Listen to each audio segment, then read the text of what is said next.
అతి పరిశుద్ధమైన అతి ప్రశస్తమైన నామంలో చేరి వచ్చిన మీ అందరికీ కూడా నా హృదయపూర్వక వందనాలు తెలియజేస్తూ ఉంటున్నాను. ఈనాటి మన వాక్య ధ్యానము కొరకు మొదటి కొరింథీయులకు రాసిన పత్రిక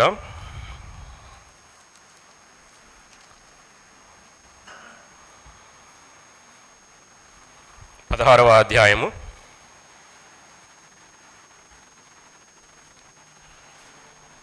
13-14 వచనాలు చదువుకుందాం. మెలకువగా ఉండుడి, విశ్వాసమందు నిలకడగా ఉండుడి, పౌరుషము గలవారయుండుడి, బలవంతులయుండుడి, మీరు చేయు కార్యములన్నీ ప్రేమతో చేయుడి. తలలు వంచుకొని కళ్ళు మూసుకున్నట్లయితే ఒకసారి దేవుని వైపు మన హృదయాల్ని ఎత్తిపట్టుకుందాం. దేవుడు మనతో ఒక మాట మాట్లాడలాగున, తద్వారా మన ఆత్మీయ స్థితి ఉజ్జీవింపబడులాగున దేవుని వైపు ఒకసారి మన హృదయాలను ఎత్తిపట్టుకుందాం. మహాగణుడవను, మహోన్నతుడవను, పరిశుద్ధుడవను, నిత్య నివాసి అయిన దేవా, ఆశ్చర్యకరుడవను, ఆలోచనకర్తవను, బలవంతుడైన దేవా, నిత్యుడగు తండ్రి, సమాధానకర్తయగు అధిపతివైన దేవా, మరొకసారి మమ్మల్ని ప్రేమించి మీ మందిరావరణముల్లో చేరు ప్రభువా, మిమ్మల్ని ఆరాధించడానికి, మిమ్మల్ని ఘనపరచడానికి మా అందరి జీవితాలలో మా ప్రభువా మీరిచ్చిన ఈ గొప్ప ఆధిక్యతను బట్టి నాయన మీకు వేలాది స్తుతులు స్తోత్రాలు చెల్లిస్తుంటున్నాను మా తండ్రి. ఇంతవరకు నాయన మీ సన్నిధి, మీ ప్రత్యక్షత నాతో మాతో పాటు మీరు ఉంచిన దేవా మీకు స్తోత్రాలు చెల్లిస్తుంటున్నాను మా తండ్రి. ఈనాటి వాక్య ధ్యానము నిమిత్తం మా ప్రభువా మా గమనానికి మీరు తీసుకొచ్చినటువంటి లేఖన భాగాలను బట్టి నాయన మీకు స్తోత్రాలు చెల్లిస్తుంటున్నాను మా తండ్రి. ఏ హృదయానికి ఏ మాట అవసరమై ఉంటుందో ఆ రీతిగా మీరు మాట్లాడవలసిందిగా ప్రార్థన చేస్తుంటున్నాను మా ప్రభువా. ప్రతి హృదయాన్ని కూడా నాయన దర్శించండి, సంధించండి. తద్వారా నాయన మేము ఉజ్జీవించబడినటువంటి సంఘముగా ఈ ఆధునిక యుగములో జీవించడానికి సహాయం చేయమని ప్రభువా ప్రార్థన చేస్తుంటున్నాను మా తండ్రి. మీ సన్నిధిలో నిలబడినాను మీరు జ్ఞాపకం చేసుకోండి. అల్పుడను, అయోగ్యుడను, ఎన్నికలేని వాడను మా ప్రభువా, మీ ఆత్మచేత నన్ను అభిషేకించమని, మీ ఆత్మచేత నడిపించమని మీ సన్నిధిలో ప్రార్థన చేస్తుంటున్నాను మా తండ్రి. నోటి మాంద్యము నుంచి, నాలుక మాంద్యము నుంచి నన్ను విడిపించి మీ నామానికి మహిమకరంగా ఒక బలమైనటువంటి సాధనంగా వాడబట్టడానికి సహాయం చేయమని, తద్వారా నాయన మేము ఉజ్జీవించబడినటువంటి జయ జీవితాలని, విశ్వాస జీవితాలని మేము కొనసాగించడానికి మాకు సహాయం చేయమని యేసు క్రీస్తు నామం పేరట అడిగి వేడుకొంచున్నాను మా తండ్రి. ఆమేన్. ప్రియులారా, అలనాడు మన పితరులైనటువంటి ఇశ్రాయేలీయులకి మోషే ద్వారా నియమించబడినటువంటి ధర్మశాస్త్ర గ్రంథములో 10 ఆజ్ఞలని దేవుడు అనుగ్రహించి ఉంటున్నాడు. అయితే ఈనాటి ఆధునిక సంఘముగా ఉన్నటువంటి మనకు, లేక అలనాడు కొరింథీ సంఘానికి అపోస్తలుడైనటువంటి పౌలు 5 ఆజ్ఞలని అనుగ్రహించి ఉంటున్నాడు. ఈ ఆజ్ఞలు చాలా చిన్నగా కనపడుతూ ఉంటున్నాయి, కానీ చాలా శక్తివంతమైనటువంటి మాటలు, చాలా అర్థవంతమైనటువంటి మాటలు అని చెప్పి మరొకసారి మన దేవుడు మన గమనానికి తీసుకొని వస్తుంటున్నాడు. వాస్తవంగా ఈ యొక్క 16వ అధ్యాయాన్ని 3 భాగాలుగా మనము విభజన చేయవచ్చు. మొదటి భాగమైనటువంటి మొదటి 6 వచనాల్లో యెరూషలేములో ఉన్నటువంటి విశ్వాసులకి ఉపకార ద్రవ్యాన్ని ఏ రీతిగా చేరవేయాలో అనేటువంటి విషయాన్ని మొదటి 6 వచనాల్లో పౌలు రాస్తుంటున్నాడు. ఆ తర్వాత రెండవ భాగమైనటువంటి 7వ వచనం నుంచి 12వ వచనం వరకు దేవుని యొక్క పరిచర్యను దేవుని చిత్తానుసారంగా అపోస్తలుడైన పౌలు ఏ రీతిగా కొనసాగించి ఉంటున్నాడో రెండవ భాగంలో రాస్తూ ఉంటున్నాడు. మూడవ భాగమైనటువంటి 13-14 వచనాల్లో కొరింథీ సంఘానికి, వారి ఉజ్జీవానికి అవసరమైనటువంటి ఒక 5 ప్రాముఖ్యమైనటువంటి ఆజ్ఞలని వ్రాస్తూ మరి ఆ సంఘములో ఉన్నటువంటి విశ్వాసులందరినీ కూడా మరొకసారి జ్ఞాపకం చేసుకుంటూ కృతజ్ఞతలతో ఈ యొక్క అధ్యాయాన్ని ముగిస్తూ ఉంటున్నట్లుగా మనము 3 భాగాలుగా ఈ యొక్క అధ్యాయాన్ని చూడగలుగుతూ ఉంటున్నాం ప్రియులారా. అయితే ఈ చదవబడినటువంటి వాక్య భాగంలో ఉన్నటువంటి 5 మాటలు కూడా చాలా శక్తివంతమైనటువంటి మాటలు, అర్థవంతమైనటువంటి మాటలు. అలనాడు కొరింథీ సంఘానికి మాత్రమే కాదు, కానీ ఈనాటి ఆధునిక సంఘముగా ఉన్నటువంటి మన సంఘానికి కూడా ఈ యొక్క ఆజ్ఞలు చాలా ప్రాముఖ్యమైనటువంటి ఆజ్ఞలు అని చెప్పి దేవుడు మరొకసారి మన గమనానికి తీసుకుని వస్తుంటున్నాడు. పౌలు కొరింథీ సంఘానికి ఈ 5 ఆజ్ఞలు రాయడానికి గల కారణాలను పరిశీలించినట్లయితే అనేకమైనటువంటి కారణాలు ఈ యొక్క కొరింథీ పత్రిక అంతటా కూడా మనకి కనబడుతూ ఉంటున్నాయి. క్రొత్త నిబంధనలో ఉన్నటువంటి సంఘాలకు పౌలు రాసినటువంటి పత్రికలు అన్నీ ఒక ఎత్తు అయితే, ఈ కొరింథీ పత్రిక మరొక ఎత్తులో ఉంటుంది. కారణం ఏంటంటే, కొరింథీ సంఘములో విస్తరించబడినటువంటి పాపము మరి ఏ సంఘములో కూడా లేదు. కొరింథీ సంఘములో ఉన్నటువంటి సమస్యలు, కొరింథీ సంఘములో ఉన్నటువంటి భ్రష్టత్వము, కొరింథీ సంఘము ఏ రీతిగా తప్పిపోయి ఉంటుందో, వెనుకకు జారిపోయి ఉంటుందో అనేటువంటి విషయాలను గమనించినటువంటి పౌలు ఒక సుదీర్ఘమైనటువంటి ఉత్తరాన్ని ఆ యొక్క సంఘానికి వ్రాస్తూ వచ్చాడు. ప్రియులారా, అందుకే ఈ సంఘము లేక ఈ సంఘానికి అపోస్తలుడైన పౌలు వ్రాసినటువంటి ఈ పత్రిక అనేకమైనటువంటి మందలింపులతోటి, హెచ్చరికలతోటి, గద్దింపులతోటి నిండి ఉన్నట్లుగా ఈ యొక్క 29 అధ్యాయాలను మనము చూసినప్పుడు మనము అనేక చోట్ల మనకి ఆ యొక్క పౌలు హెచ్చరించినటువంటి హెచ్చరికలు అనేకము కనబడుతూ ఉంటాయి. ప్రియులారా, మరొకలా ఆలోచన చేస్తే ఆ కొరింథీ సంఘాన్ని ఎంతగానో ప్రేమించినటువంటి పౌలు ఆ యొక్క సంఘము క్షేమాభివృద్ధి కొరకు అనేకమైనటువంటి విషయాలలో తన ఉద్దేశాన్ని వాక్యానుసారంగా, లేఖనానుసారంగా సరిచేసినట్లుగా ఈ యొక్క పత్రిక అంతా కూడా మనకి కనబడుతూ ఉంటుంది. కారణము, కొరింథీ సంఘం పట్ల ఒక విశేషమైనటువంటి ఆసక్తి కలిగినటువంటి పౌలు ఈ యొక్క పత్రికను వ్రాస్తూ ఉంటున్నాడు. అంత మాత్రమే కాదు, కానీ ఒక ప్రత్యేకమైనటువంటి ఉద్దేశముతో, ఒక ప్రత్యేకమైనటువంటి ప్రేమ కలిగినటువంటి పౌలు ఈ యొక్క పత్రికని వ్రాస్తూ ఉన్నట్లుగా మనం చూస్తూ ఉంటున్నాం. ప్రియులారా, అయితే ఒక సత్యాన్ని మనము గమనించవలసిన వారమై ఉంటున్నాం. ఏంటంటే, కొరింథీయులు రాసినటువంటి మొదటి పత్రికలో 16 అధ్యాయాలు, రెండవ పత్రికలో 13 అధ్యాయాలతో ఒక సుదీర్ఘమైనటువంటి ఉత్తరాన్ని, ఒక పత్రికని ఆ యొక్క సంఘానికి వ్రాస్తూ ఉన్నాడు. అయితే ఈ మొత్తం 29 అధ్యాయాలను గనక పరిగణనలోకి తీసుకుంటే క్రొత్త నిబంధనలో రాయబడినటువంటి అతిపెద్ద పుస్తకముగా ఈ యొక్క పత్రిక ఉంటుంది. కారణం ఏంటంటే, 28 అధ్యాయాలతో ఉన్నటువంటి మత్తయి సువార్తని మించిపోయినటువంటి పత్రిక ఈ యొక్క కొరింథీ సంఘానికి వ్రాసినటువంటి పత్రిక.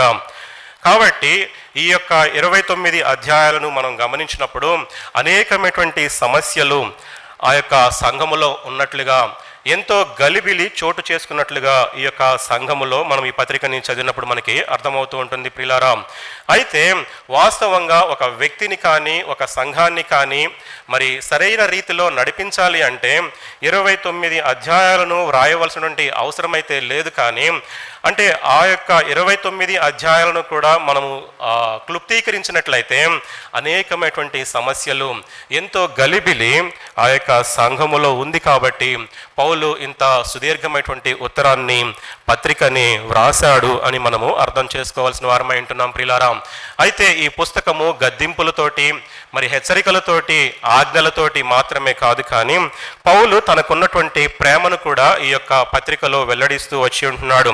వాస్తవానికి వారికి ఉన్నటువంటి సమస్యలు అన్నిటినీ కూడా ఖండిస్తూనే ఈ యొక్క పత్రిక వ్రాసినటువంటి ముఖ్య ఉద్దేశాన్ని మనం గమనించినట్లయితే 4వ అధ్యాయము 14వ వచనంలో ఈ పత్రిక ఎందుకు వ్రాయబడిందో మనకు అక్కడ చాలా స్పష్టంగా వ్రాయబడుతుంటుంది. ప్రియులారా, మిమ్మల్ని సిగ్గుపరచవలనని కాదు, కానీ నా ప్రియమైన పిల్లలని మీకు బుద్ధి చెప్పుటకు ఈ మాటలు రాయిచున్నాను అంటున్నాడు. ప్రియులారా, వారిని సిగ్గుపరచడానికి లేక వారి మీద దోషారోపణ చేయడానికి కానీ, వారి మీద నేరారోపణ చేయడానికి కానీ ఈ యొక్క మాటలు పౌలు రాయలేదు. కానీ ఆ యొక్క ముఖ్యమైనటువంటి ఉద్దేశాన్ని, మిమ్మల్ని సిగ్గుపరచడానికి ఈ మాటలు రాయట్లేదు అని చెప్పి వారి యొక్క తప్పులని ఎత్తి చూపడానికి రాయట్లేదు. కానీ ఒక ఆదర్శవంతమైనటువంటి సంఘముగా ఆ సంఘాన్ని తీర్చిదిద్దాలి అనేటువంటి ఒక సదుద్దేశముతో ఇంత సుదీర్ఘమైనటువంటి ఉత్తరాన్ని, ప్రేమతో కూడినటువంటి ఉత్తరాన్ని, గద్దింపులతో, హెచ్చరికలతో, మరి ఆజ్ఞలతో కూడినటువంటి ఒక మంచి ఉత్తరాన్ని ఆ కొరింథీ సంఘానికి వ్రాసినట్లుగా మనం ఈ పత్రిక అంతట్లో కూడా చూస్తూ ఉంటున్నాం. ఈ పత్రిక సారాంశము లేక ఈ పత్రిక యొక్క ముఖ్య ఉద్దేశాన్ని మనం గమనించినట్లయితే 13వ అధ్యాయంలో కనబడుతూ ఉంటుంది. ప్రేమ గురించి వ్రాస్తూ ఉంటున్నాడు, ప్రేమ యొక్క నిర్వచనం గురించి రాస్తూ ఉంటున్నాడు, ప్రేమ యొక్క గుణలక్షణాలన్నీ కూడా ఆ యొక్క అధ్యాయం అంతట్లో కూడా ఈ యొక్క పౌలు పొందుపరిచినట్లుగా మనము చూస్తూ ఉంటున్నాం. ప్రియులారా, కేవలము వారు పాపములో నుంచి బయటికి రావాలని, వారి యొక్క భ్రష్టత్వములో నుంచి బయటికి రావాలి అని చెప్పి ఆ సంఘము మరింత ఉత్తేజంగా ఉజ్జీవించబడాలి అని చెప్పి ఈ యొక్క పత్రికని వ్రాసినట్లుగా మనం చూస్తూ ఉంటున్నాం. అయితే మొదటి 14 అధ్యాయాలలో వారి తప్పుడు మార్గాలని, తప్పుడు పద్ధతులని ఖండిస్తూ వచ్చినటువంటి పౌలు 15వ అధ్యాయములో వారు అనుసరిస్తున్నటువంటి తప్పుడు సిద్ధాంతాలని ఖండిస్తూ వచ్చి 16వ అధ్యాయములో సంక్షిప్తంగా ఒక 5 ఆజ్ఞలు ఆ యొక్క సంఘానికి వ్రాస్తూ ఈ పత్రికని ముగించినట్లుగా మనము చూస్తూ ఉంటున్నాం. ప్రియులారా, అయితే ఈ యొక్క పత్రికలో 16 అధ్యాయాలు ఉన్నప్పటికీ కూడా 15వ అధ్యాయము చివరి భాగానికి వచ్చేసరికి ఆ పౌలు చెప్పాలి అనుకున్నటువంటి, ఆ కన్వే చేయాలి అనుకున్నటువంటి మెసేజెస్ అంతా కూడా మొదటి 15 అధ్యాయాల్లోనే పౌలు ముగించినట్లుగా మనం చూస్తూ ఉంటున్నాం. కారణం ఏంటంటే 15వ అధ్యాయము 58వ వచనం ఈ రీతిగా ప్రారంభమవుతూ ఉంటుంది. కాగా నా ప్రియ సహోదరులారా అనేటువంటి మాట అక్కడ వ్రాయబడుతూ ఉంటుంది. ఇంగ్లీష్లో దేర్ ఫోర్ అనేటువంటి మాట అక్కడ వ్రాయబడుతూ ఉంటుంది. అంటే ఆయన చెప్పాలి అనుకున్నటువంటి ఆ విషయాలు అన్నీ కూడా చాలా స్పష్టంగా ఈ మొదటి 15 అధ్యాయాల్లో చెప్పి ఉంటున్నాడు. అయితే పిఎస్ అంటాము, ఒక ఈమెయిల్ కానీ ఒక ఉత్తరం కానీ వ్రాసి ముగించేటప్పుడు పోస్ట్ స్క్రిప్ట్ అంటాం. అంటే ఆ పోస్ట్ స్క్రిప్ట్ ఏదైతే ఉందో, అంటే ఒక సారాంశముగా ఒక్క మాటలో, ఒక లైన్లో ఆ పోస్ట్ స్క్రిప్ట్ని రాస్తూ ఉంటారు. ఆ రీతిగానే 15 అధ్యాయాలలో కూడా అపోస్తలుడైన పౌలు చెప్పాలి, ముగించాలి, వీరిని ఖండించాలి, గద్దించాలి, బుద్ధి చెప్పాలి అనుకుని ఏవైతే మాటలు మరి రాసి ఉంటున్నాడో ఆ మాటలు, ఆ యొక్క ఆజ్ఞలు అన్నీ కూడా ముగించి 16వ అధ్యాయాన్ని ఒక పోస్ట్ స్క్రిప్ట్ లాగా వ్రాస్తూ ఉంటున్నాడు. అంటే ఒక సారాంశంగా ఆ సంఘానికి సూక్ష్మంగా కొన్ని ఆజ్ఞలని వారికి అనుగ్రహిస్తూ ఉంటున్నాడు. ఆజ్ఞలు అంటే ఆవశ్యకము అని అర్థం ప్రియులారా. అంటే అవి ఆప్షన్స్ కాదు, కానీ అవి తప్పకుండా వారి జీవితాలలో నెరవేర్చాలి అనేటువంటి ఒక గొప్ప ఉద్దేశముతో చాలా ఖండితంగా ఈ యొక్క మాటలు ఆ కొరింథీ సంఘానికి వ్రాస్తూ వచ్చాడు ప్రియులారా. అయితే ఈ 5 ఆజ్ఞలు పాటించడం ద్వారా విశ్వాసుల జీవితాలలో ఏమి జరుగుతుంది అనేది చాలా ఆసక్తికరం ప్రియులారా. అయితే మొదటి 15 అధ్యాయాలలో కూడా చాలా నెగిటివ్గా అక్కడ ఉండొద్దు, ఇక్కడ కూర్చోవద్దు అని వ్రాసినటువంటి పౌలు 16వ అధ్యాయానికి వచ్చేసరికి చేయుడి, చూడుడి అని ఒక పాజిటివ్ మెసేజెస్ని ఆ సంఘానికి అనుగ్రహిస్తూ ఉన్నట్లుగా మనం చూస్తూ ఉంటున్నాం. అయితే ఈ 5 ఆజ్ఞలు గనక పాటించినట్లయితే ఆ యొక్క కొరింథీ సంఘము ఎంతగానో ఉజ్జీవించబడటానికి అవకాశం ఉన్నట్లుగా మనం చూస్తూ ఉంటున్నాం. కాబట్టి ఈనాటి మన ఆధునికమైనటువంటి మన సంఘానికి కూడా ఈ యొక్క ఆజ్ఞలని దేవుడు మరొకసారి మన జీవితాలలో మన గమనానికి తీసుకొని వస్తున్నట్లుగా మనం చూస్తూ ఉంటున్నాం ప్రియులారా. అయితే మొదటి ఆజ్ఞని గనక మనం గమనించినట్లయితే మెలకువగా ఉండుడి అని చెప్పి ఇక్కడ రాస్తూ ఉంటున్నాడు ప్రియులారా. ఈ మెలకువగా ఉండుడి అనేటువంటి మాట గ్రెగోరియో అనేటువంటి గ్రీకు పదము నుంచి తర్జుమా చేయబడింది. వాస్తవానికి ఈ మాట యొక్క అర్థం ఏంటంటే నిద్రమత్తుని వీడండి, లేక నిద్రావస్థని వీడండి, అజాగ్రత్తగా ఉండవద్దు, అప్రమత్తంగా ఉండండి అనేటువంటి ఒక మంచి అర్థముతో గ్రీకు భాషలో ఈ యొక్క మాట రాయబడి ఉంటుంది. కాబట్టి మనం ఒక మాట చూసినట్లయితే మొదటి తెసలోనికలు రాసిన పత్రిక 5వ అధ్యాయము 10వ వచనంలో మనము మేలుకొని ఉన్నను నిద్రపోవచ్చున్నను, తనతో కూడా జీవించు నిమిత్తము ఆయన మన కొరకు మృతి నొందెను అంటున్నాడు. మన యొక్క నిరీక్షణ ఏంటి అంటే మన విశ్వాసుల జీవితాలలో సదాకాలము ఆయనతో పాటు ఉంటాము అనేటువంటి గొప్ప నిరీక్షణని దేవుడు మనకు అనుగ్రహించాడు. ఈనాడు సజీవులముగా ఉన్నటువంటి మన జీవితాలలో ఒకవేళ మనం ఈ లోకాన్ని విడిచిపెట్టినప్పటికీ, ఈ లోకాన్ని వదిలిపెట్టి మృతి చెందినప్పటికీ కూడా, మనము నిద్రించినప్పటికీ కూడా సదాకాలము ఆయనతో పాటు ఉంటాము అనేటువంటి గొప్ప నిరీక్షణని దేవుడు మనకి అనుగ్రహించి ఉంటున్నాడు. అక్కడే 5వ అధ్యాయము 6వ వచనంలో కనుక చూసినట్లయితే, కావున ఇతరుల వలె నిద్రపోక మెలకువగా ఉండి మత్తులము కాకయుందము అంటున్నాడు. ప్రియులారా, మత్తులుగా మీరు ఉండొద్దు, మెలకువగా ఉండండి అనేటువంటి అర్థముతో ఈ యొక్క మాటలు రాయబడుతూ ఉంటున్నాయి. ఆత్మీయమైనటువంటి నిద్రావస్థ గురించి ఈ మాటలు పలుకుతూ ఉంటున్నట్లుగా మనం చూస్తూ ఉంటున్నాం. ప్రియులారా, 22 సార్లు క్రొత్త నిబంధన గ్రంథములో మెలకువగా ఉండుడి అనేటువంటి మాట వ్రాయబడి ఉంటుంది.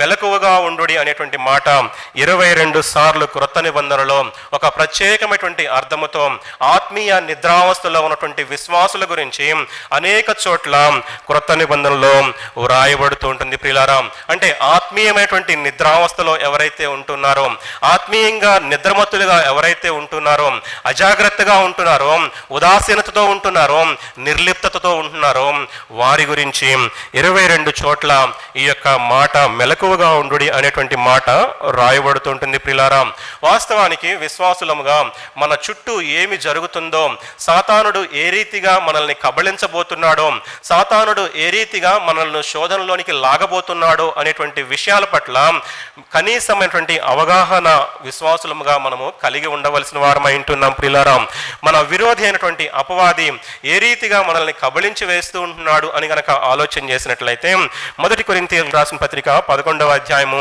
21వ వచనంలో ఆ 11వ అధ్యాయములో వారు ప్రభురాత్రి భోజనం గురించి కనీసమైనటువంటి అవగాహన కూడా వారు లేనటువంటి వారుగా ఆ పత్రికలో 11వ అధ్యాయంలో చూస్తూ ఉంటున్నాం. ప్రియులారా, అంటే వాస్తవానికి ఆ సంఘములో అనేక మంది త్రాగుబోతులుగా ఉంటూ ఉన్నారు.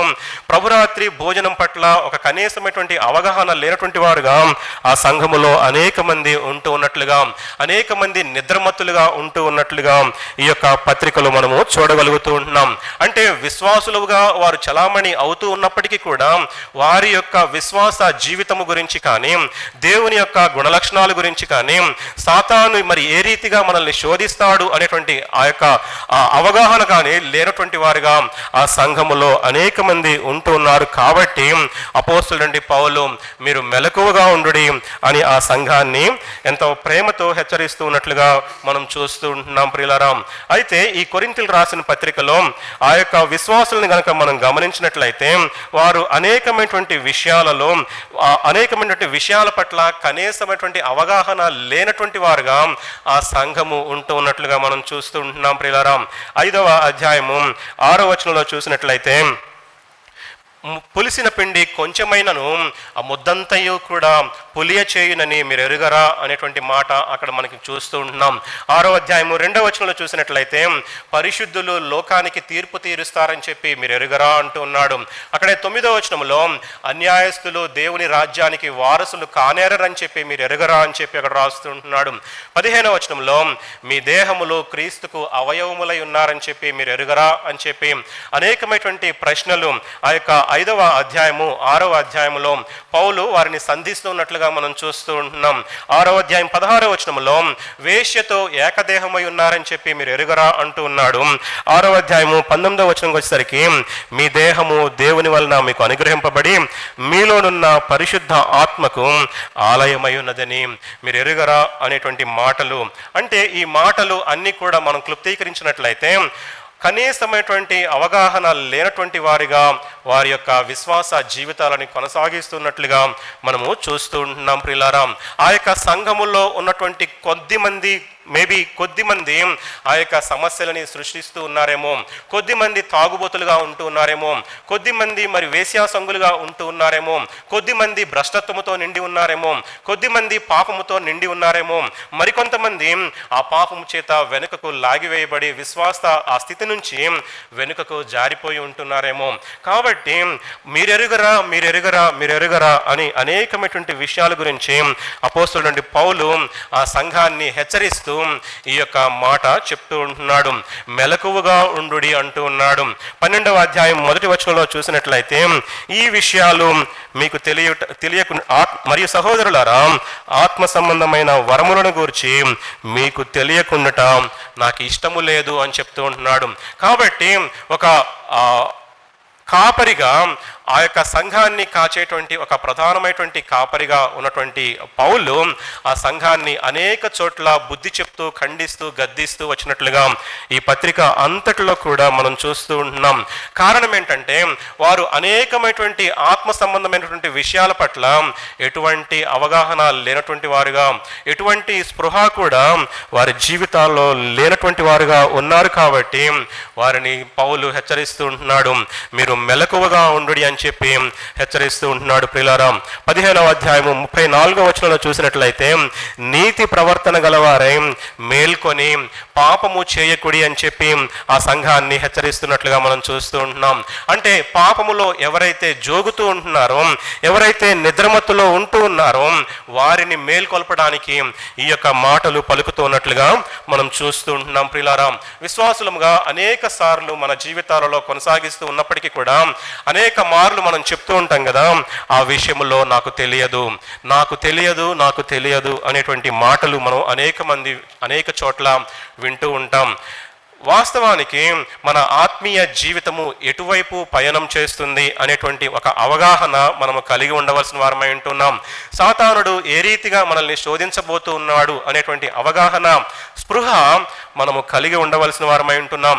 ఆత్మ సంబంధమైనటువంటి వరముల గురించి, సాతాను గురించి, సంఘము గురించి, దేవుని గురించి, దేవుని యొక్క వరాల గురించి విశ్వాసులముగా మనం జ్ఞానాన్ని కలిగి ఉండవలసిన వారమై ఉంటున్నాం, స్పృహ కలిగి ఉండవలసిన వారమై అని చెప్పి దేవుడు జ్ఞాపకము చేస్తూ ఉంటున్నాడు. ప్రియులారా, అయితే క్రొత్త నిబంధనలో వ్రాయబడినట్లుగా మెలకువగా ఉండుడి అని 22 చోట్ల వ్రాయబడి ఉన్నప్పటికీ కూడా కొన్ని మాటలని మీ దృష్టికి తీసుకుని రావాలి అని చెప్పి ఆశపడుతూ ఉంటున్నాను. విశ్వాసులముగా మెలకువగా ఉండి మన జీవితాలలో ఏ రీతిగా మన విశ్వాస జీవితాన్ని కొనసాగించాలి అనేటువంటి దానికి గాను కొన్ని మాటలు మీ దృష్టికి నేను తీసుకుని వస్తూ ఉంటున్నాను. ప్రియులారా, అయితే మొదటి పేతురు రాసిన పత్రిక 5వ అధ్యాయము 8వ వచనంలో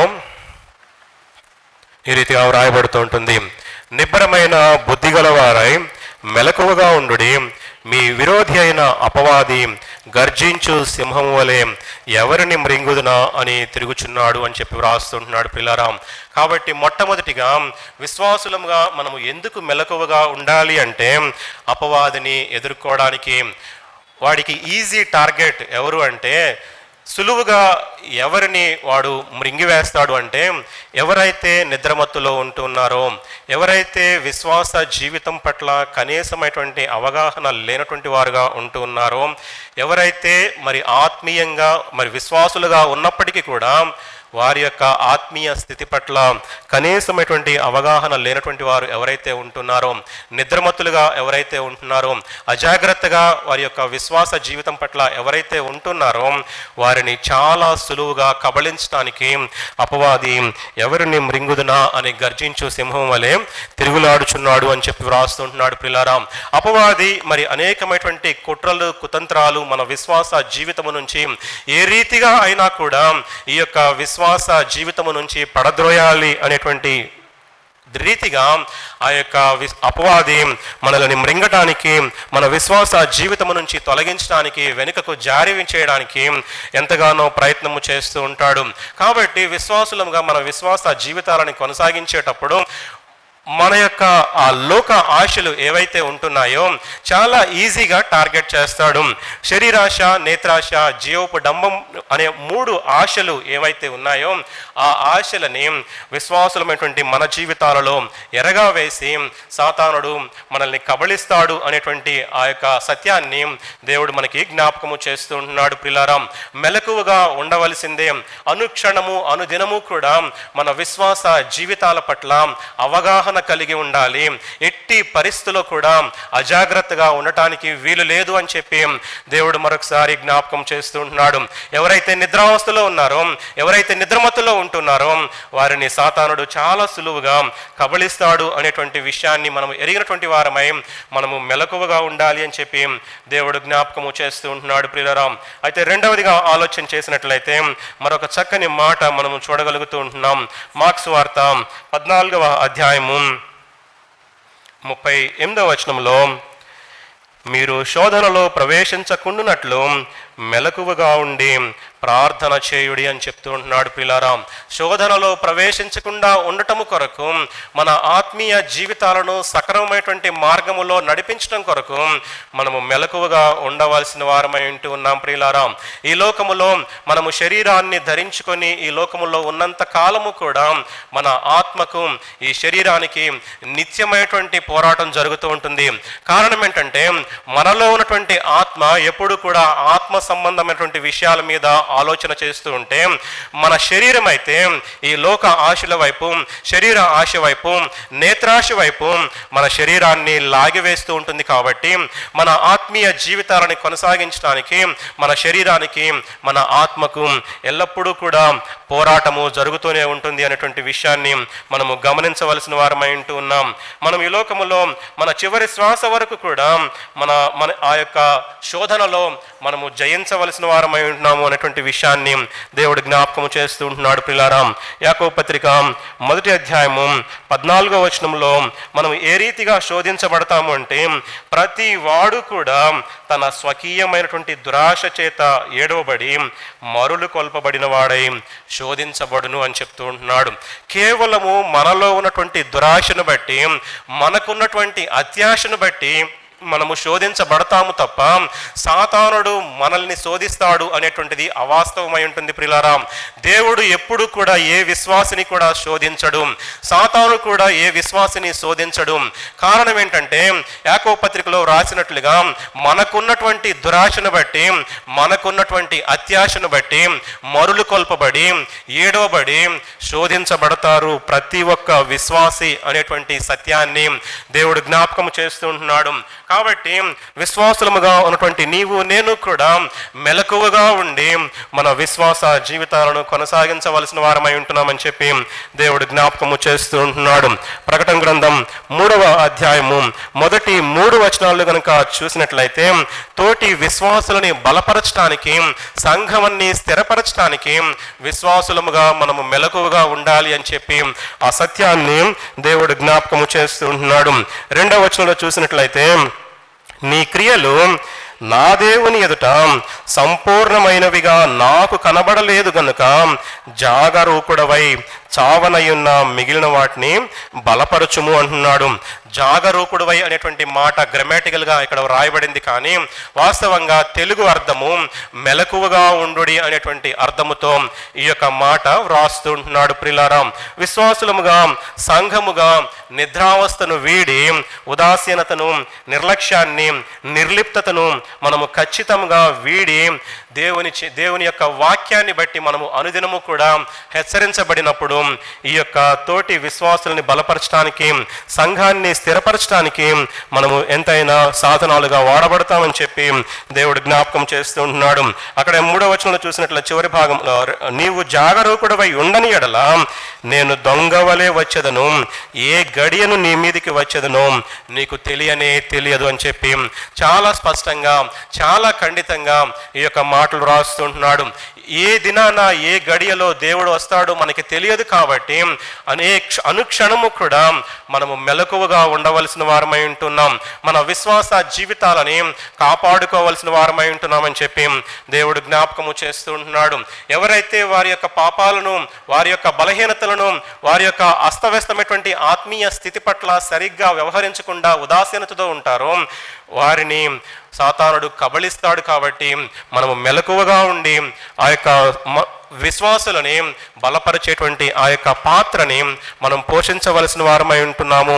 సంఘాన్ని బలపరిచేటువంటి పాత్ర మనము పోషించవలసిన వారమై ఉంటున్నామని చెప్పి దేవుడు జ్ఞాపకము చేస్తూ ఉంటున్నాడు. ప్రియులారా, 4వదిగా ఆలోచన చేసినట్లయితే 2వ తిమోతికి రాసిన పత్రిక 4వ అధ్యాయము 4-5 వచనాల్లో, సత్యమునకు చెవినీయక కల్పనా కథల వైపునకు తిరుగు కాలము వచ్చును అని చెప్పి రాస్తుంటున్నాడు. అయితే 5వ వచనంలో, అయితే నీవు అన్ని విషయములలో మితముగా ఉండుము అని చెప్తూ ఉంటున్నాడు. ఇంగ్లీష్లో అయితే వాచ్ దౌ ఇన్ ఆల్ థింగ్స్ అని చెప్పి వ్రాస్తుంటున్నాడు. అన్ని విషయాల పట్ల నీవు మెలకువగా ఉండాలి అనేటువంటి ఉద్దేశముతో ఆ యొక్క మాటలు రాస్తుంటున్నాడు. ఆ 4వ అధ్యాయము 3-4 వచనాల్లో కనుక చూసినట్లయితే, అబద్ధ బోధకుల పట్ల, తప్పుడు సిద్ధాంతాల పట్ల, సరైనటువంటి అవగాహన కలిగి ఉండాలి. అప్పుడు మాత్రమే మన విశ్వాస జీవితాలలో సరైనటువంటి అవగాహనతోటి మనకి ముందుకు వెళ్ళటానికి, సరైనటువంటి అవగాహనతో మన విశ్వాస జీవితాలను కొనసాగించడానికి ఆస్కారం ఉంటుంది అనేటువంటి ఉద్దేశంతో పౌలు తిమోతిని హెచ్చరిస్తూ ఉంటున్నాడు. వాక్యానుసారమైనటువంటి సిద్ధాంతాలను బోధించేటువంటి సంఘాలలో మనము పాత్రులుగా ఉండాలి, మనము సభ్యులుగా ఉండాలి తప్ప వాక్యానికి విరుద్ధమైనటువంటి తప్పుడు సిద్ధాంతాలతో మరి అనేక మంది ఈ యొక్క అంత్య దినాలలో అనేకమైనటువంటి సంఘాలలో తప్పుడు సిద్ధాంతాలని బోధిస్తూ వారిని ఎంతో ప్రలోభాలకి గురి చేస్తున్నటువంటి సంఘాలు మనం అనేకము చూస్తూ ఉంటున్నాం.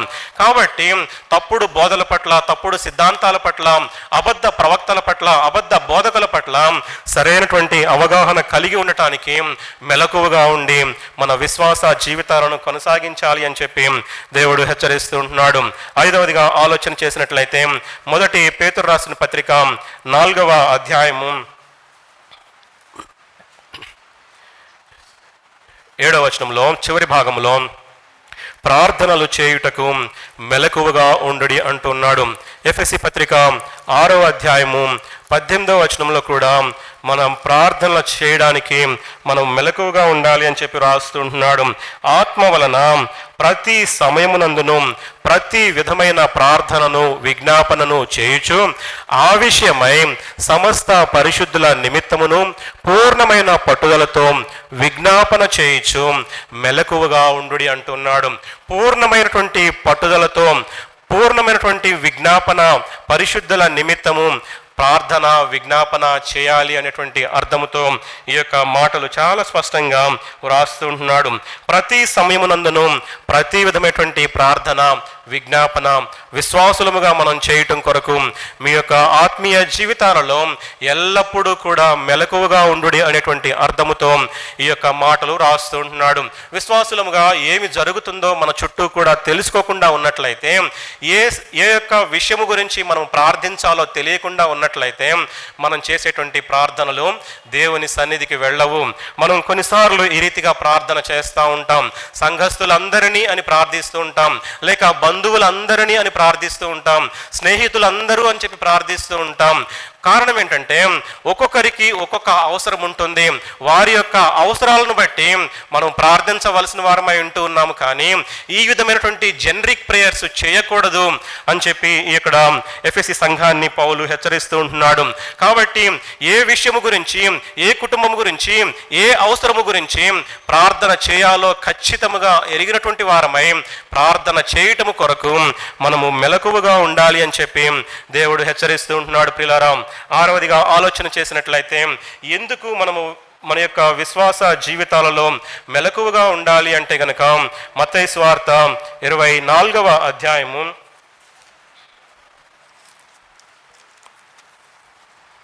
42వ వచనంలో దేవుని యొక్క రాకడ కొరకు కనిపెట్టుకోవడానికి, సిద్ధపడటానికి విశ్వాసులముగా మనం మెలకువగా ఉండాలి అని చెప్పి దేవుడు హెచ్చరిస్తుంటున్నాడు.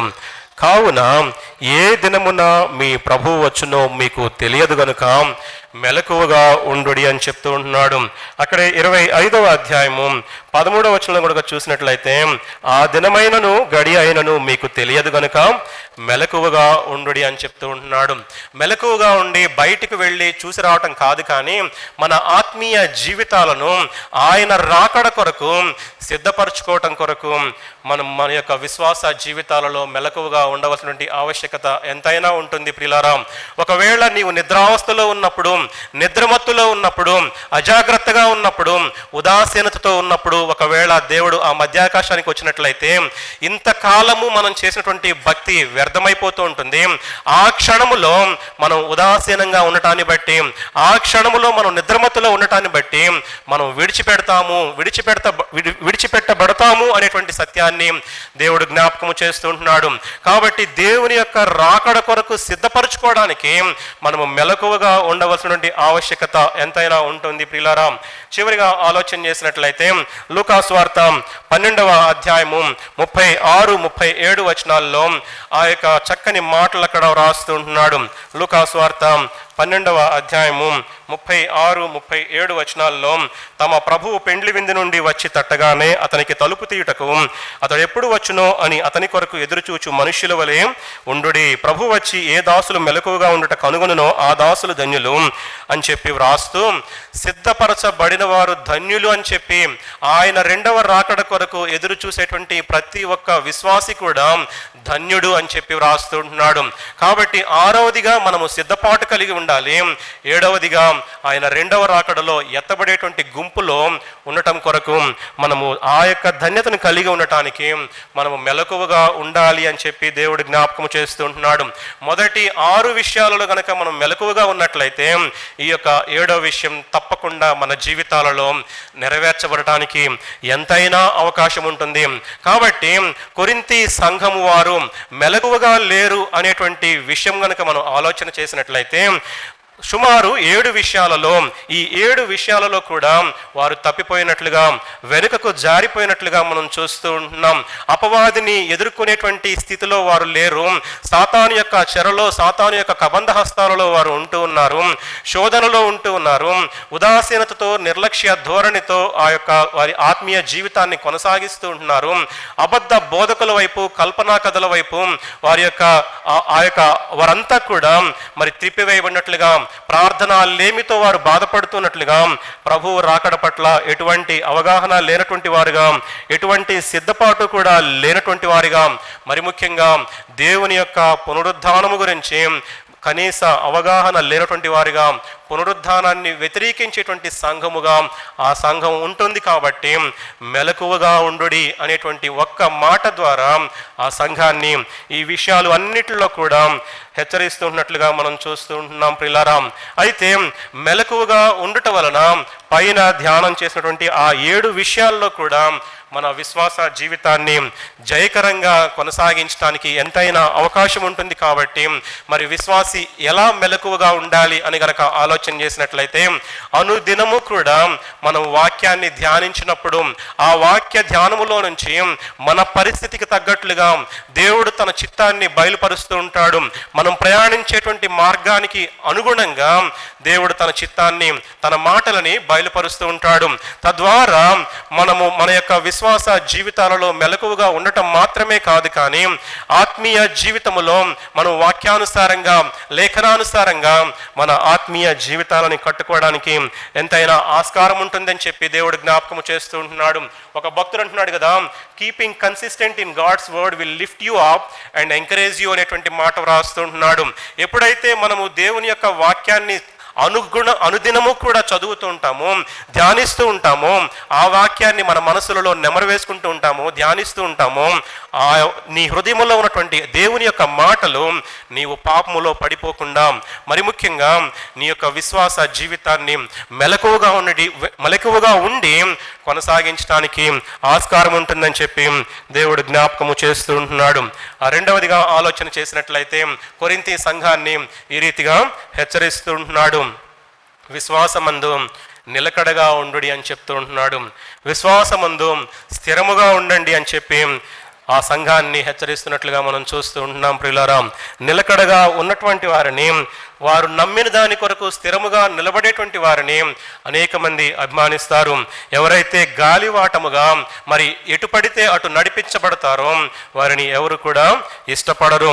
కారణము ఆ కొరింథీ సంఘములో కూడా వారు కూడా ఆత్మీయ స్థితిలో, ఆత్మీయంగా విశ్వాసులుగా ఆ సంఘములో చలామణి అవుతూ ఉన్నప్పటికీ కూడా ఎటు పడినా అటు నడిపించబడితిరి అనేటువంటి మాట ఆ యొక్క పత్రికలో మనము చూస్తూ ఉంటున్నాం ప్రియులారా. మొదటి తిమోతికి రాసిన పత్రిక 6వ అధ్యాయము 12వ వచనంలో చూసినట్లయితే విశ్వాస సంబంధమైన మంచి పోరాటము పోరాడుము అని చెప్తూ ఉంటున్నాడు. మనం విశ్వాసమందు స్థిరముగా మన విశ్వాస జీవితాన్ని కొనసాగించాలి అంటే మనం నిలకడగా ఉండవలసిన వారమై ఉంటున్నాం. ఒక శత్రు దేశంతో పోరాడాలి అంటే ఆ శత్రు దేశం యొక్క బలాలు, బలహీనతలు ఖచ్చితంగా బేరీజు వేసుకొని ఆ దేశం మీదకి యుద్ధానికి వెళుతూ ఉంటాం. ఆ రీతిగానే విశ్వాసులముగా మన జీవితాలను కొనసాగించేటప్పుడు శత్రువు అయినటువంటి అపవాది మన విశ్వాస జీవితాలను ఏ రీతిగా అటాక్ చేస్తుందో గ్రహించడం కొరకు వాడి యొక్క బలహీనతల్ని కూడా మనము గమనించవలసిన వారమై ఉంటున్నాం. తద్వారా మనము విశ్వాస జీవితంలో నిలకడగా ఉండి వానితో పోరాడేటువంటి అవకాశం ఉంటుంది తప్ప, ఒకవేళ నీ విశ్వాస జీవితంలో నిలకడలేమి లోపించినట్లయితే శత్రువుతో పోరాడటానికి ఎటువంటి అవకాశము కూడా లేదు అనేటువంటి సత్యాన్ని దేవుడు జ్ఞాపకము చేస్తుంటున్నాడు. ప్రియులారా, కొరింథీ సంఘస్థులు విశ్వాసమందు స్థిరముగా లేనటువంటి వారుగా ఉన్నారు.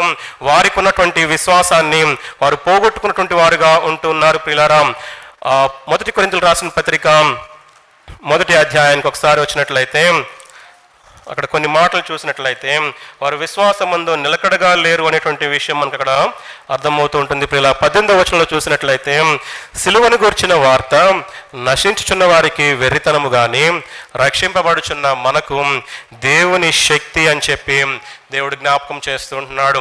విశ్వాసులమైనటువంటి మన జీవితాలలో అనేక మార్లు సంఘాలలో కూడా మానవుని యొక్క జ్ఞానాన్ని తీసుకొని వచ్చి ముందుగా పెడుతూ ఉంటాం.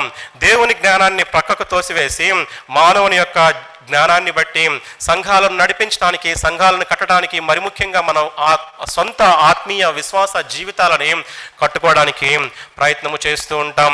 కొరింథీ సంఘములో కూడా ఇదే జరుగుతూ వచ్చింది. దేవుని యొక్క జ్ఞానాన్ని, దేవుని యొక్క వాక్యాన్ని విస్మరించి దేవుని యొక్క జ్ఞానాన్ని వారికి ఉన్నటువంటి వారికి ఉన్నటువంటి జ్ఞానము ద్వారా మా యొక్క జ్ఞానము ఎంతో ఉత్తమము అనేటువంటి స్థితిలో వారు ఉంటూ ఉన్నట్లుగా మనము చూస్తూ ఉంటున్నాం. ప్రియులారా, అయితే మానవుని యొక్క జ్ఞానానికి దేవుని యొక్క జ్ఞానానికి అసలు పొంతనే లేదు. ప్రియులారా, దేవుని యొక్క జ్ఞానం మానవుని యొక్క జ్ఞానము కంటే కూడా ఎన్నో రెట్లు శ్రేష్టమైనటువంటి జ్ఞానము దేవుని యొక్క జ్ఞానము. కాబట్టి ఈ రెండు విభిన్నమైనటువంటి కోణాలు అని మనము ఆలోచన చేయవలసిన వారమై ఉంటున్నాం. అయితే విశ్వాసమందు నిలకడగా ఉండు అని చెప్పి ఆ సంఘాన్ని ఎందుకు హెచ్చరించవలసి వచ్చింది అని గనక ఆలోచన చేసినట్లయితే 3వ అధ్యాయము 18వ వచనంలో వారు మోసపోయినటువంటి స్థితిలో ఉన్నట్లుగా చూస్తూ ఉంటున్నాం. ఎవడును తన్ను తాను మోసపరుచుకొనకూడదు. మీలో ఎవడైనను ఈ లోకమందు తాను జ్ఞానినని అనుకొనిన ఎడల జ్ఞాని అగునట్టు వెర్రివాడు కావలను. ఈ లోక జ్ఞానము దేవుని దృష్టికి వెర్రితనము అని చెప్తూ ఉంటున్నాడు. కాబట్టి మన యొక్క విశ్వాస జీవితాలను కొనసాగించడానికి విశ్వాసమందు నిలకడగా ఉండవలసిన వారమై ఉంటున్నామనేటువంటి సత్యాన్ని దేవుడు జ్ఞాపకం చేస్తూ ఉంటున్నాడు. మొట్టమొదటిగా ఈ యొక్క 3వ అధ్యాయం 18వ వచనం కనుక చూసినట్లయితే ఈ లోక జ్ఞానాన్ని, మానవ జ్ఞానాన్ని ఆ కొరింథీ సంఘములో ఎంతగానో ప్రబలింప చేసినట్లుగా చూస్తూ ఉంటున్నాం. దేవుని యొక్క వాక్యాన్ని విస్మరించినట్లుగా, దేవుని వాక్యానికి ఉన్నటువంటి శక్తిని విస్మరించినట్లుగా మనము చూస్తూ ఉంటున్నాం. ప్రియులారా, కొంతమంది అనుకుంటారు కదా, తమకున్నటువంటి జ్ఞానాన్ని బట్టి ఈ యొక్క పత్రికలు రాయబడి ఉంటున్నాయి కాబట్టి ఆ దినాలకి సరిపోయినటువంటి ఈ మాటలు ఉంటూ ఉన్నాయి. కానీ ఆధునిక సంఘములో ఉన్నటువంటి మన కొరకు రాయబడినటువంటి మాటలు కాదు అనేటువంటి ఒక తప్పుడు ఉద్దేశంతో అనేక మంది విశ్వాస జీవితాలని కొనసాగిస్తూ ఉంటారు.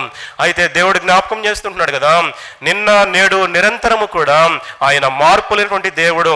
అలనాడు ఇశ్రాయేలీయులకు దేవుడైనటువంటి దేవుడు ఈనాడు ఆధునిక సంఘములో ఉన్నటువంటి నీకు నాకు కూడా దేవుడై ఉంటూ ఉన్నాడు.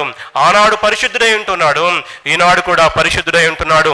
ఆనాడు సర్వజ్ఞుడై ఉంటున్నాడు, ఈనాడు సర్వజ్ఞుడై ఉంటున్నాడు. ఆనాడు సర్వాంతర్యామై ఉంటున్నాడు, ఈనాడు దేవుడు సర్వాంతర్యామై ఉంటున్నాడు. కాబట్టి ఆ యొక్క విషయాలన్నిటిలో కూడా మార్పు లేనటువంటి వాడు.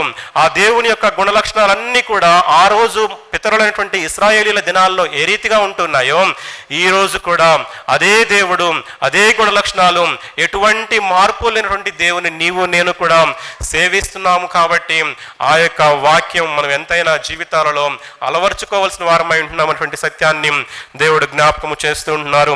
రెండవదిగా ఆలోచన చేసినట్లయితే ఎందుకు ఆ సంఘాన్ని విశ్వాసమందు నిలకడగా ఉండండి అని చెప్పి హెచ్చరించాడు అంటే 12వ అధ్యాయము 2వ వచనంలో మీరు అన్యజనులై ఉన్నప్పుడు మోగ విగ్రహములను ఆరాధించుటకు ఎటు పడినా అటు నడిపింపబడితిరని మీకు తెలియను అని చెప్తూ ఉంటున్నాడు.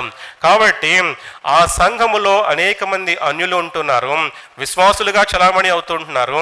కానీ వారు యేసుక్రీస్తు ప్రభువారిని ఆరాధించకుండా మోగ దయ్యాలను ఈనాటి వరకు కూడా ఆరాధిస్తూ ఉన్నట్లుగా, గాలి వాటము చేత అటు ఇటు నడిపించబడుతూ ఉన్నట్లుగా ఈ యొక్క మాట ద్వారా మనకి అర్థమవుతూ ఉంటుంది. ప్రియులారా, అనేకమైనటువంటి అన్య ఆచారాలను, అన్య పద్ధతులను, అన్య బోధలను ఆ యొక్క సంఘములోనికి తీసుకొని వచ్చినట్లుగా మనము చూస్తూ ఉంటున్నాం. కాబట్టి దేవుడు వారికి జ్ఞాపకం చేస్తుంటున్నాడు కదా, అన్య ఆచారాలు సంఘములో ఉండటానికి వీలు లేదు అనేటువంటి ఉద్దేశంతో విశ్వాసమందు నిలకడగా ఉండుడి అని చెప్పి జ్ఞాపకము చేస్తుంటున్నాడు. వారు ఆత్మ వలన నడిపించబడకుండా యేసు శాపగ్రస్తుడు అనేటువంటి మాట ఆ యొక్క రాస్తున్నట్లుగా మనం చూస్తూ ఉంటున్నాం.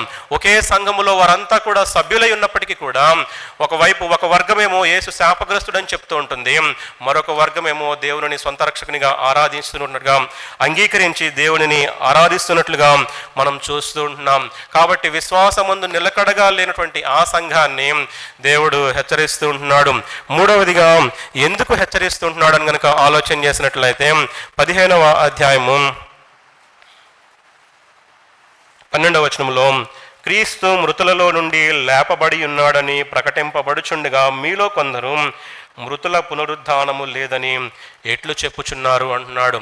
అంటే యేసుక్రీస్తు ప్రభువారి యొక్క పునరుద్ధానాన్ని కూడా ఆ సంఘము ఎంతగానో వ్యతిరేకించినట్లుగా మనం చూస్తూ ఉంటున్నాం.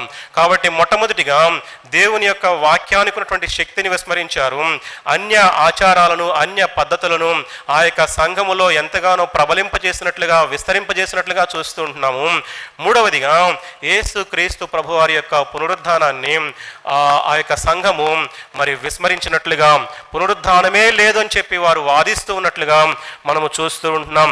కాబట్టి అపోస్తలుడైన పౌలు ఈ మూడు విషయాలను బట్టి ఆ సంఘాన్ని హెచ్చరిస్తూ ఉంటున్నాడు కదా. దేవుని వాక్యానికి లోబడి ఉండండి, దేవుని యొక్క అధికారానికి లోబడి ఉండండి, యేసుక్రీస్తుని ప్రభువుగా నమ్మండి, యేసుక్రీస్తు ప్రభువారిని మీ సొంత రక్షకునిగా అంగీకరించండి. మరి ముఖ్యంగా యేసుక్రీస్తు ప్రభువారి యొక్క పునరుద్ధానాన్ని మీరు అంగీకరించండి అనేటువంటి విషయాలని దేవుడు ఈ యొక్క అపోస్తలుని పౌలు ద్వారా ఆ సంఘాన్ని హెచ్చరిస్తూ ఉంటున్నాడు. కాబట్టి ఈ మూడు వ్యతిరేకమైనటువంటి విషయాలని ఖండించడానికి విశ్వాసమందు నిలకడగా ఉండండి అని చెప్పి ఆ సంఘాన్ని హెచ్చరిస్తున్నట్లుగా మనం చూస్తూ ఉంటున్నాం. అయితే విశ్వాసమందు నిలకడగా ఉండాలి అంటే మనం మొదటిగా ఏ విషయాల్లో నిలకడగా ఉండవలసిన వారమై ఉంటున్నాం? ఫిలిప్పీ పత్రిక 4వ అధ్యాయము 1వ వచనంలో కనుక చూసినట్లయితే ప్రభువునందు స్థిరులై ఉండుడి అని చెప్తూ ఉంటున్నాడు. ఇంగ్లీష్లో చాలా చక్కని మాటలు అక్కడ వ్రాయబడి ఉంటున్నాయి. Be firm in your devotion to Christ, stand firm in the Lord అని చెప్పి మాటలు రాస్తూ ఉంటున్నాడు. శత్రువుతో పోరాడాలి అంటే ప్రభువునందు స్థిరముగా ఉండవలసిన వారమై ఉంటున్నాం. ప్రభువునందు స్థిరముగా ఉన్నప్పుడు మాత్రమే మన విశ్వాస జీవితంలో నిలకడగా ఉండి మన విశ్వాస జీవితాన్ని కొనసాగించడానికి ఆస్కారం ఉంటుందని చెప్పి దేవుడు జ్ఞాపకము చేస్తూ ఉంటున్నాడు. రెండవదిగా ఆలోచన చేసినట్లయితే ఫిలిప్పీలకు రాసిన పత్రిక 1వ అధ్యాయము 28వ వచనంలో, అందరూ ఒక్క భావముతో సువార్త విశ్వాస పక్షమున పోరాడుచు ఏక మనస్సు గలవారై నిలిచి ఉన్నారని నేను మిమ్మల్ని గూర్చి వినులాగున మీరు క్రీస్తు సువార్తకు తగినట్లు ప్రవర్తించుడి అంటున్నాడు. సంఘములో ఐక్యత కొరకు మనము విశ్వాసులముగా నిలకడగా ఉండవలసిన వారమై ఉంటున్నాం. ఏకాత్మ, ఏక మనస్సు కలిగినటువంటి వారముగా ఉండటము కొరకు మనము నిలబడవలసిన వారమై ఉంటున్నాం. తద్వారా విశ్వాసమందు మనము నిలకడ లేమిని కోల్పోయి నిలకడగా మన విశ్వాస జీవితాన్ని కొనసాగించేటువంటి అవకాశం ఉంటుందని చెప్పి దేవుడు హెచ్చరిస్తుంటున్నాడు.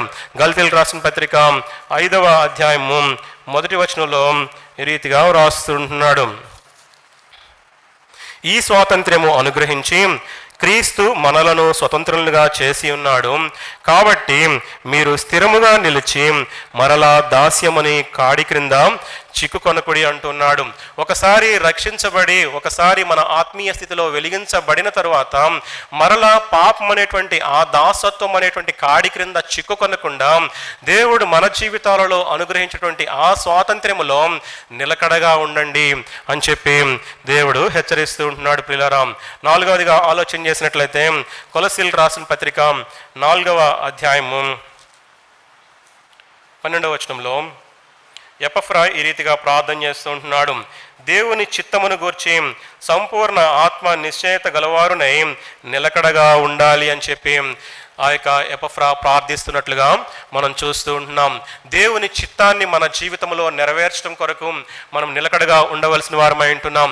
యేసు క్రీస్తు ప్రభువారు శరీరధారిగా జీవించినటువంటి ఆ దినాలలో తండ్రి యొక్క చిత్తాన్ని సంపూర్ణంగా నెరవేర్చడం కొరకు ఏ రీతిగా అయితే కట్టుబడి ఉన్నాడో ఆ రీతిగానే మన విశ్వాస జీవితాలను కొనసాగించడానికి దేవుని యొక్క చిత్తాన్ని సంపూర్ణంగా నెరవేర్చడంలో మనము నిలకడగా ఉండాలి అని చెప్పి దేవుడు జ్ఞాపకము చేస్తుంటున్నాడు.